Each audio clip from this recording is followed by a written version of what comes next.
Aka, assalomu alaykum. Studiyamizga xush kelibsiz. Bevosita siz bilan bog'liq bo'lgan lavhani birgalikda tomosha qildik. U yerda fikrlaringizni bildirdingiz. O'z umuman biz o'zbekmiz, bolajon xalqmiz. To'ydan keyin darrov biz shaxsiy chegarani buzgan holatda yangilik bormi deb qo'sh tirnoq ichidagi savollarni ko'p berishadi-da, odamni xijolat qilgan holatda. O'z umuman bugungi kunda yoshlar orasida bepushtlikning ko'payishiga ekologiya sabab bo'lyaptimi yoki bo'lmasa befarqlik? Avvalambor taklif uchun rahmat. Shu narsani ta'kidlab o'tishim kerakki, o'sha 1 yil davomida homiladorlik ro'y berilmasa, undan keyin doktorga, shifokorga murojaat qilish tavsiya qilinadi. Nimaga? Aynan 1 yil davomida 85% holatlarida homiladorlik ro'y beradi. Atigi 15% holatlarida homiladorlik ro'y berilmaydi va ko'rik natijasida ko'rik tekshiruvlar va konservativ lecheniyalar, ayrim holatlarda operativ lecheniyalar bunga shifo beradi va albatta bu esa homiladorlikni 10% ga homilador bo'lishiga sabab bo'ladi. Shularning ichida atigi 5% bu homiladorlik ro'y bermasligi va qo'shimcha eko, ya'ni ekstrakorporalniy ablatvoreniya deyiladi. Mana shu choraga, yordamga muhtoj bo'ladi. Shuning uchun barcha oilalarda o'zimizni ko'rikda ham shu narsani ko'p kuzatamiz.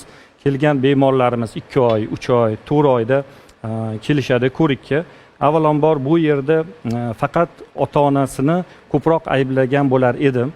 To'g'ri. Negaki bu yerda endi 3-shaxsni aralashishi oilalarda ajrimlarga, ayrim muammolarning kelib chiqishiga sabab bo'ladi. Nafaqat o'sha oiladagilar, balki atrofdagilar ham qiziqishadi-da. Albatta.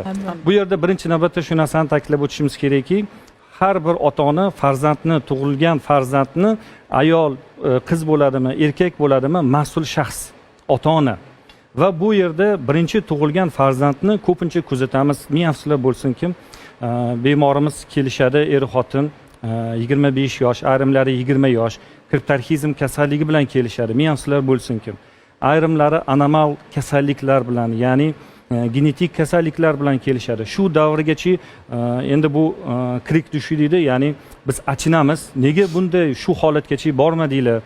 Nega ko'rikka bormadinglar degan hissiyot. Qachonki tekshiruv qilinadi, avvalambor birinchi ayollarni tekshirishadi. Homiladorlik bo'lmaydi va shuni natijasi keyin hayoliga to'xta, erkakni ham tekshirib ko'raylik degan vaj bilan unda ham kimdir ularga tavsiya bergandan keyin qistovi ostida ko'rikka olib borishadi. Va buni natijalar shunday ko'rsatyaptiki, kelayotgan bemorlarni ayrimlari 2-chi, 3-chi turmushda ko'rikka kelayotgan erkaklarimiz bor. Ming afsuslar bo'lsinki. Biz savol beramiz, nega bunday qildingiz? Ayolimda birinchisidan nimaga ajrashdingiz? Muammo ko'tarilgan paytda onam bilan chiqish olmadi. Xo'p, ikkinchisiga nimaga ajrashdingiz? Ikkinchisida farzand bo'lmadi. Va uchinchisida kelyapti farzandsizlik. Biz spermogrammani tekshirgan paytimizda azospermiya, ya'ni urug' yo'qlik, azospermiya holatlari bilan kelyapti. Shuning uchun barcha ota-onalardan fursatdan foydalanib shu narsani ta'kidlab o'tishim kerakki, erkaklarda tug'ilajak farzandingizni sog'lig'i, kelajagi o'z qo'lingizda. Ya'ni tug'ilgan har bir farzandni birinchi tekshiruv tug'ruq paytida, tug'ilgandan keyin yorg'oqning holatida tuxumlar tushgan-tushmaganligi. Ya'ni bu yerda kriptorxizm kasalliklarini ajratib olish va kelajakda bepushtlikka oldini olish sabab bo'ladi.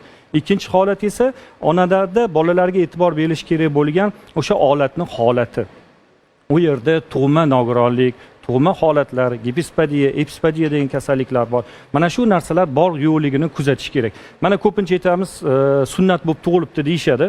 Odatda prosta birinchi navbatda sunnat deb ism qo'ysak, bo'ldi, u bola sog'lom. Nimaga sunnat degan versiyada agar keladigan bo'lsak, u tug'ma nuqson hisoblanadi. Va bu yerda o'sha gipospadiyami, epispadiyami va u yondosh kasalliklar bilan birga kelishligi mumkin. Shuning uchun barcha erkaklarni tug'ilajak erkak tug'ilgandan keyin har bir farzandni tekshirish kerak. Ikkinchi tekshiruv bu 3-5 yoshda tekshirish kerak bo'ladi. Ayollarga ham, qizlarga ham xuddi shu ko'rikda, albatta ko'rikdan o'tkazishimiz kerak bo'ladi.